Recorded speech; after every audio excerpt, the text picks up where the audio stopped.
阿咧，我係 M 仔。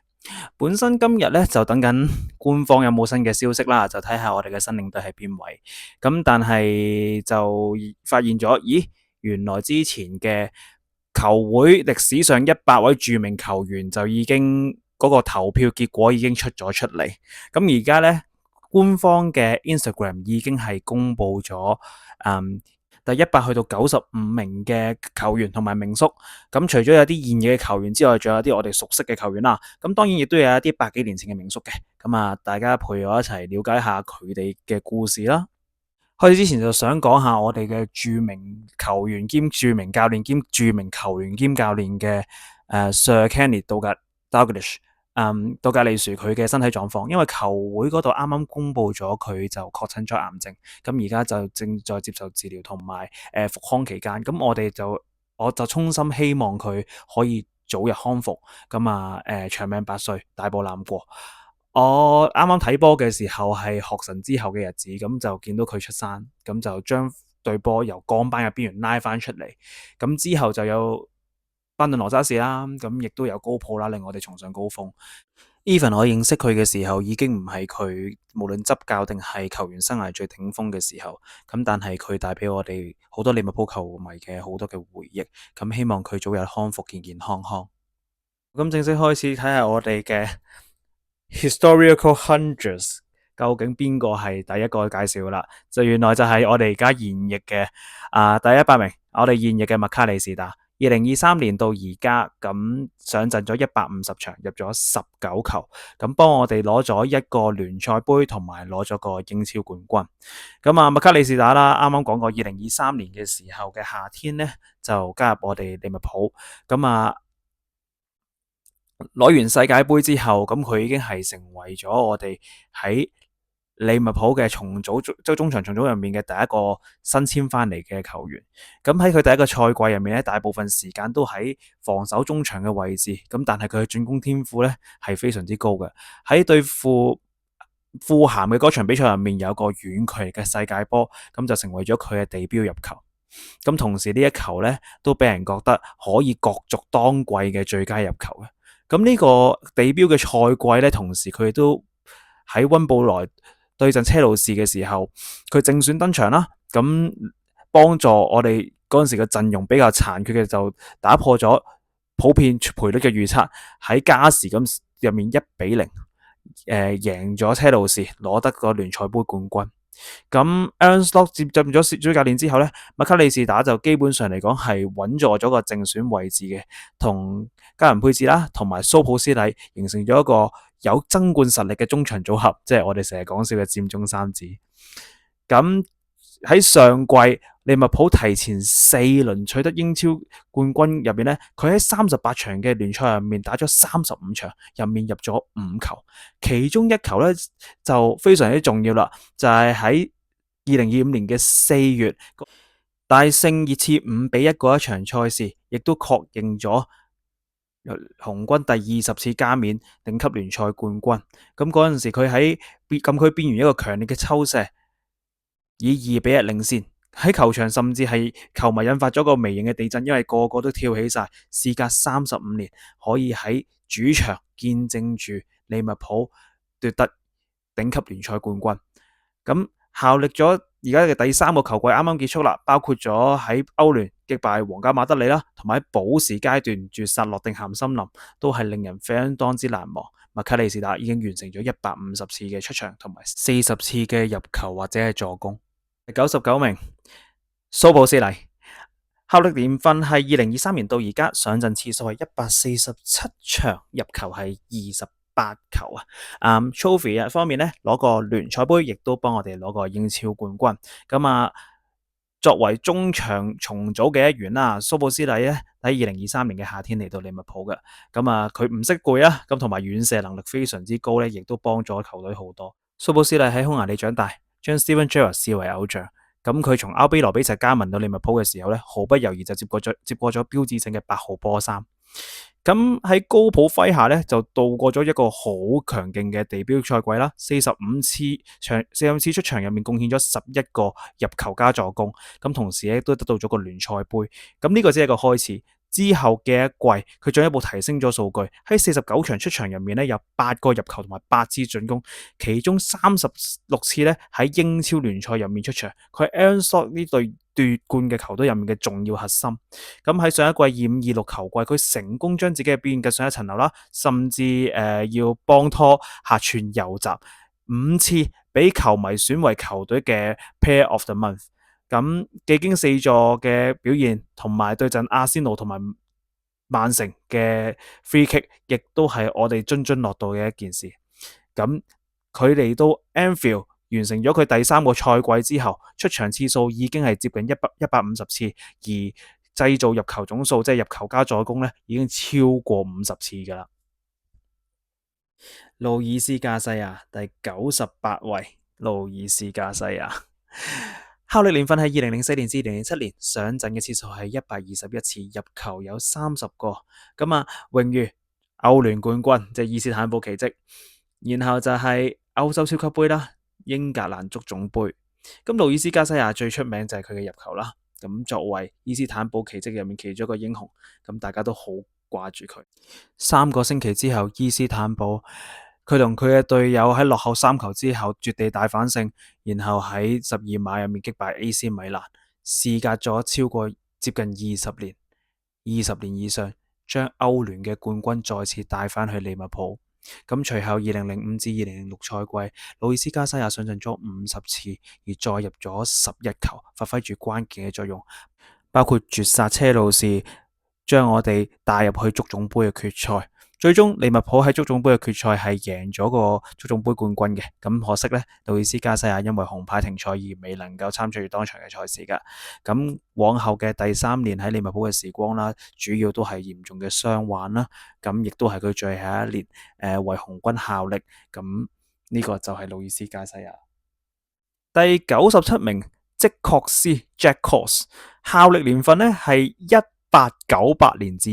1909年。上陣次數係361次，入咗80球，榮譽係攞咗2次甲組聯賽冠軍，同埋攞咗1次乙組聯賽嘅冠軍。咁正值喺100幾年前啊 Jack Cross 係一個好令人興奮嘅翼鋒，佢代表利物浦取得咗巨大嘅成功。咁喺黑池經歷咗一個極度成功嘅賽季之後呢，喺1897年以150磅轉會費，冇錯係150磅，各位個通脹真係好犀利，咁啊加盟咗利物浦。佢加盟咗之後呢，喺1909年嘅時候呢，曾經有一份當地嘅長刊咁樣形容佢嘅，佢係一個才華洋溢但難以捉摸嘅天才。最大嘅缺點呢，就係控球嘅時候過度花巧，但係如果佢進入狀態嘅時候呢，就會毫不猶豫、不弄花巧咁樣直奔球門。咁而 Jack Cross 真係有呢個能力，係出任喺紅軍嘅左右翼。哇！呢個犀利，喺361次出場入面攻入咗80個入球。咁嗰陣時嘅領隊係 Tom Watson 湯姆華森啊，咁佢帶領住喺 Tom Watson 嘅帶領之下咧，攞咗1900至1901年好值得紀念，就係利物浦第一個頂級聯賽冠軍，佢就係嗰陣時嘅球隊嘅核心人物。咁 Cross 咧，其實嗰陣時已經吸引咗其他球會嘅廣泛興趣嘅啦。雖然利物浦之後跌咗落去乙組，但係佢依然留守咗喺球隊入面。隨後喺1904年至1905年，同埋1905年至1906年，幫助球會接連攞咗乙組，跟住升班，再贏甲組冠軍呢一個過程，立下咗汗馬功勞。喺即係球會出呢個 post 嘅嗰陣時，呢一位 Scousers 嘅本土球星依然喺利物浦嘅歷史總射手榜入面排前25名。咁第96名咧都係一啲百幾年前嘅名宿嚟嘅，咁就叫做 Bobby Robinson，卜比羅賓遜。咁佢效力嘅年份咧就1904年至1912年，上陣次數係271次，總入球數係65次。咁幫我哋攞咗1次乙組嘅冠軍，同埋攞咗1次英甲嘅冠軍。咁雖然喺近代咧就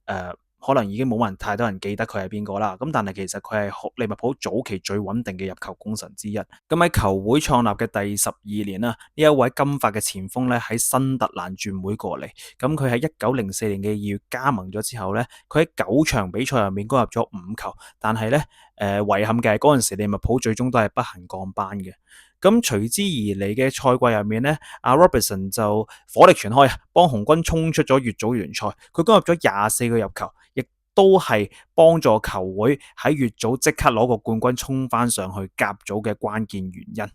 咁之後嘅1905至1906賽季咧，充分利用咗呢個上升嘅勢頭啦，幫球會拎到歷史上第2座頂級聯賽冠軍。咁當時嘅領隊就係之前提過嘅 Tom Watson 啦。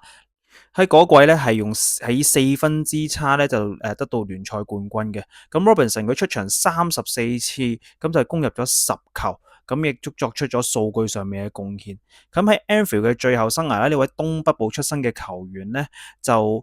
由以前嘅 attacker 就調咗去 halfback 嘅位置。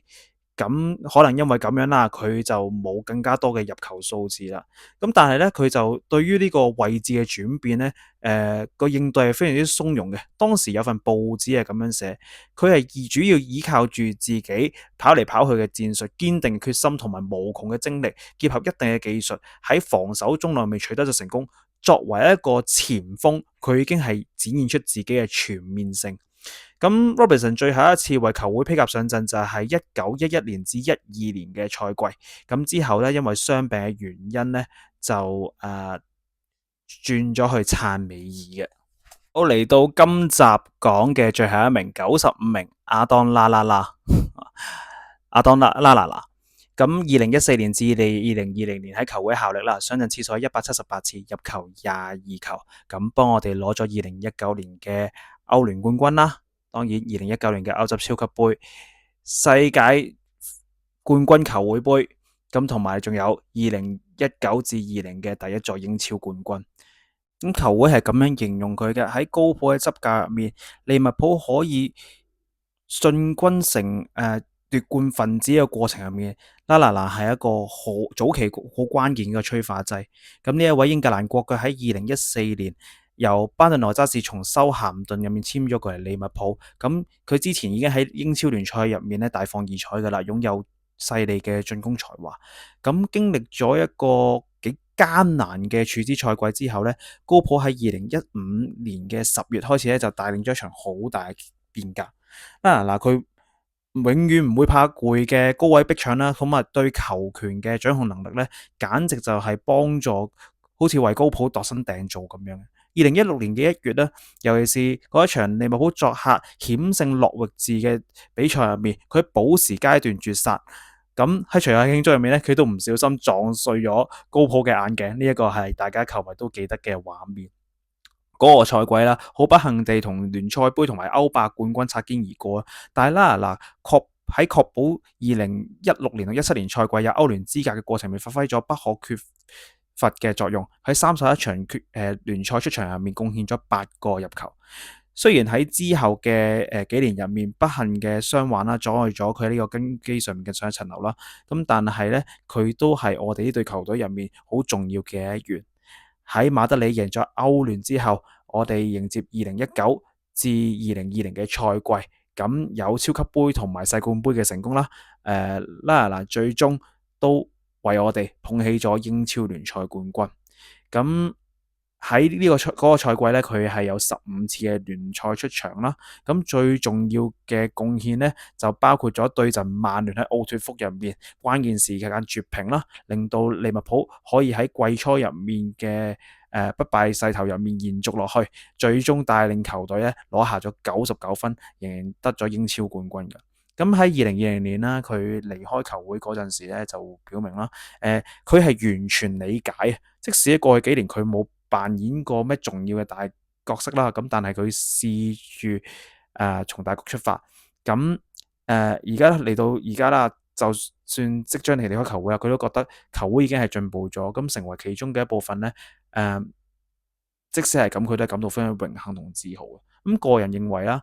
拉拉而家都喺修咸頓嗰度帶緊 U21啦，咁希望日後佢可以喺教練團嘅身份，甚至